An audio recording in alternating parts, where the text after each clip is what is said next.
여러분 안녕하십니까? 광주 MBC 뉴스데스크입니다. 광주 전남 유일의 민주당 전략 선거구인 광주 서구 을 경선은 김경만, 김광진, 양부남 예비 후보의 결선 투표 없는 3자 대결로 정리됐습니다. 경선을 앞둔 후보들은 가산점을 놓고 신경전을 벌이고 있습니다. 주현정 기자입니다. 민주당 전략공천위원회가 전략선거구로 지정했던 광주 서구 을에서 전략공천 대신 경선 카드를 꺼내들었습니다. 광주 서구 을에 양부남, 김경만, 김광진 3인 후보 경선을 의뢰하였습니다. 결선 투표 않습니다. 3자 경선에서 종다수로 합니다. 다른 지역의 3인 경선과 달리 서구 을은 당원 투표 없이 일반 유권자만을 상대로 여론조사가 실시되고 결선 투표도 치르지 않기로 했습니다. 전략 공천이 될까 걱정했던 후보들은 환영한다면서도 가산점 부여를 놓고 신경전을 벌이고 있습니다. 김광진 후보는 청년, 양부남 후보는 정치 신인으로 분류돼 각각 가산점을 받게 됩니다. 여기에 비례대표 현역 의원으로 가산점 대상이 아닌 김경만 후보는 고검장 출신에게 가산점을 주는 것은 국민 정서에 반하는 것이라고 반발하고 있는데 광산갑에서도 고검장 출신인 박균택 후보를 겨냥한 이용빈 의원이 고검장 출신의 가점은 시대적 사명을 역행하는 행위라고 목소리를 높이고 있습니다. 실제의 가산점은 큰 변수로 작용하고 있습니다. 북구갑의 경우 정준호 후보가 10% 가산점 덕에 현역인 조어섭 의원을 꺾은 바 있습니다. 설사 현역 의원들한테 불리하게 작동을 하더라도 그것을 핑계로 해서 경선 결과에 대한 문제 제기를 하는 것은 저는 바람직하지 않다라고 생각을 하고요. 다만 가산점 제도가 특정 후보자들에게 불리하게 작동하지 않게끔. 한편 동남 을과 광산 을은 여론조사 경선이 시작돼 수요일 결과가 나올 예정입니다. 3인 경선으로 치러지는 광산 을의 경우 과반 득표가 없을 경우 결선 투표가 치러질 것이어서 결과가 주목됩니다. MBC 뉴스 주현정입니다. 한편 더불어민주당 광주 북구 갑 경선과 관련해 현역 의원을 꺾고 본선에 진출한 정준호 후보 캠프에서 경선 홍보 전화방이 불법으로 운영됐다는 제보가 선거관리위원회에 접수됐습니다. 광주 북구 선관위와 시 선관위는 제보에 대한 조사가 진행 중인 것은 맞다면서도 자세한 내용은 확인해 줄 수 없다고 말했습니다. 이에 대해 의혹의 당사자인 정준호 예비 후보는 광주 MBC에 캠프 전화방은 무보수 자원봉사자에 의해 합법적으로 진행됐다며 후보와는 전혀 관계없는 혐의 사실로 향후 선관위 조사 등에는 적극 협조하겠다고 밝혀왔습니다.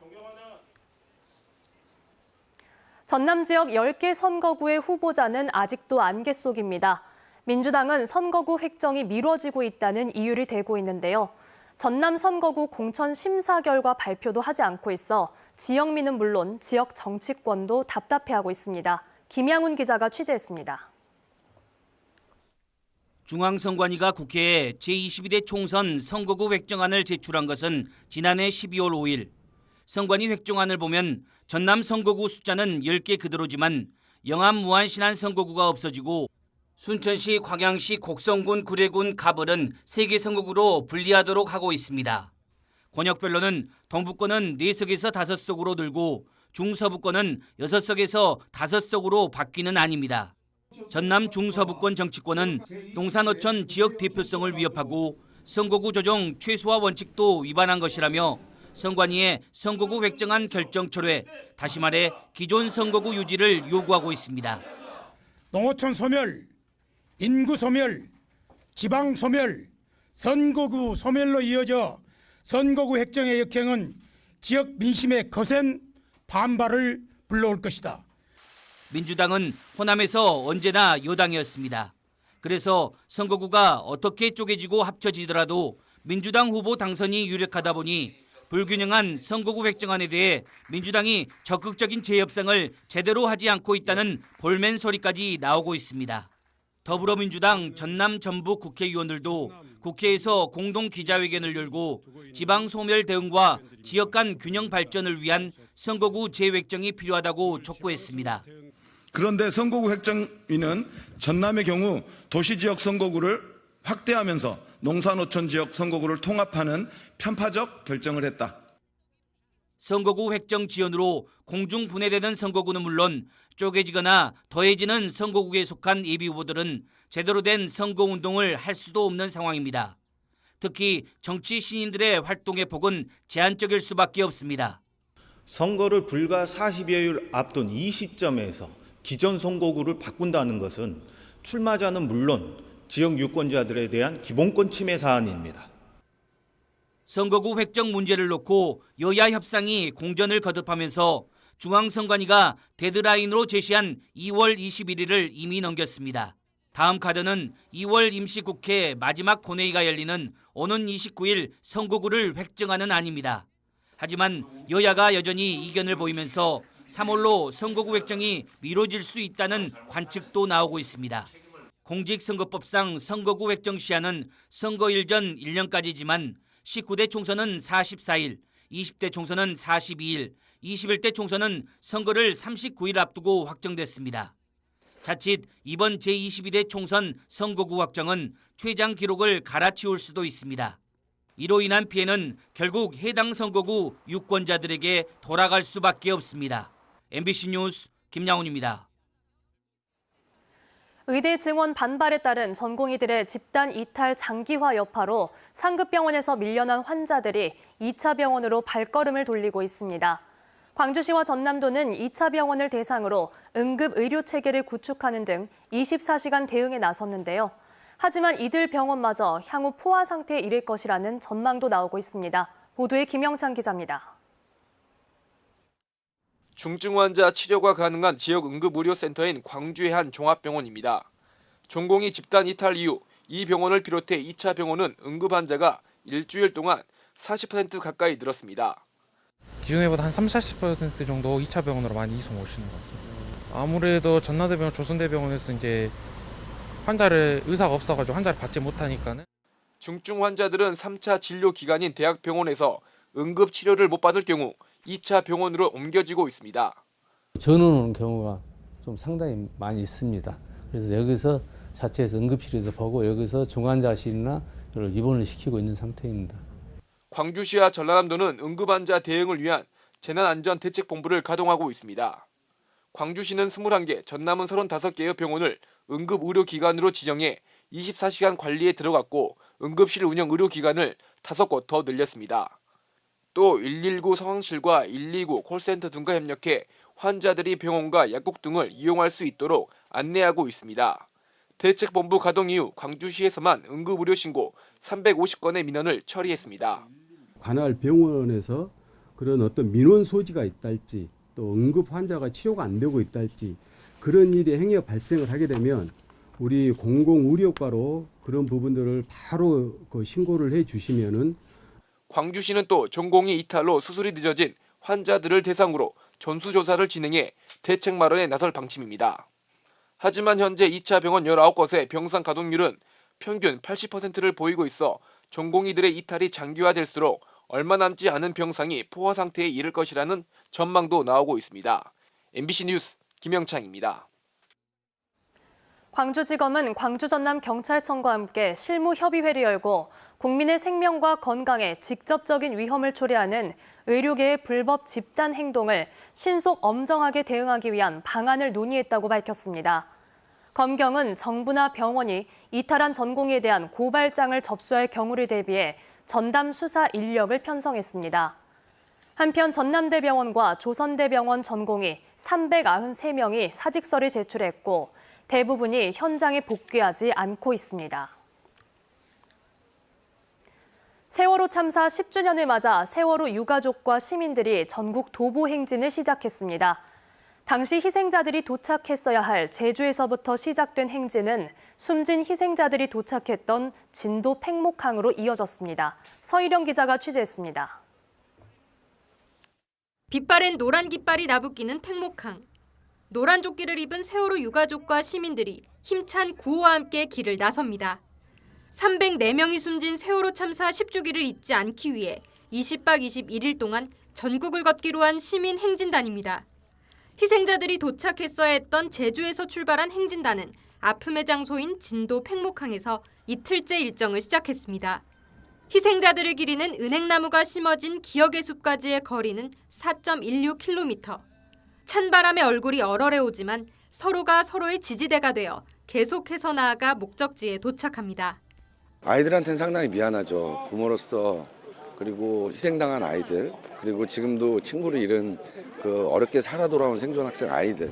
앞으로 20일 동안 우리는 생명과 책임과 안전을 위해서 걸어갈 것입니다. 본격적인 행진에 앞서 마련된 공연. 애띤 소녀가 힘겹게 도움을 요청하지만 모두가 무심히 지나칩니다. 이윽고 교복 입은 아이들이 건넨 노란 리본에 무언가 기억난 듯 얼음 같던 배우들의 눈가가 촉촉해집니다. 현장에서 이제 유가족분들 직접 뵙고 하면서 되게 마음이 뭉클했어요. 참가자들은 기억을 지우고 왜곡하려는 시도에 맞서 다시는 세월호 참사 이전으로 돌아가지 않겠다는 마음을 다졌습니다. 세월호 참사 10주기를 기억하기 위해 시작된 전국 시민행진은 진도와 목포 등 25곳을 거쳐 다음 달 안산에 도착할 예정입니다. MBC 뉴스 서희령입니다. 광주 경제계의 수장으로 불리는 광주 상공회의소 회장 선거에 막이 올랐습니다. 김보곤, 한상원 두 후보가 일찌감치 선거에 뛰어들어 18년 만에 경선으로 치러지게 됐는데요.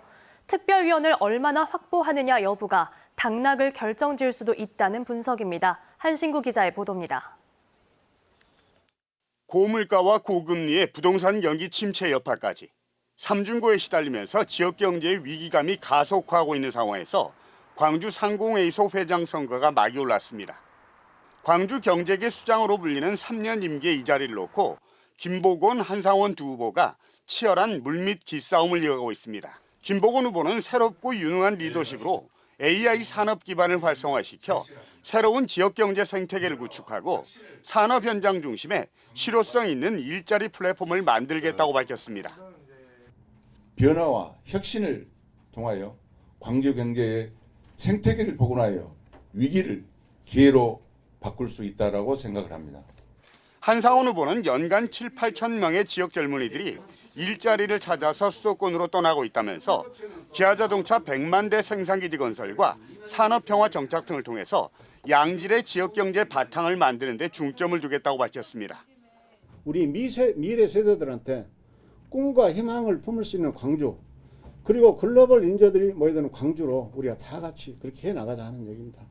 광주 상공회의소 회장 선거는 투표권이 있는 일반 의원 80명과 특별 의원 12명 등 모두 92명의 대의원이 간접 선거 방식으로 선출하게 됩니다.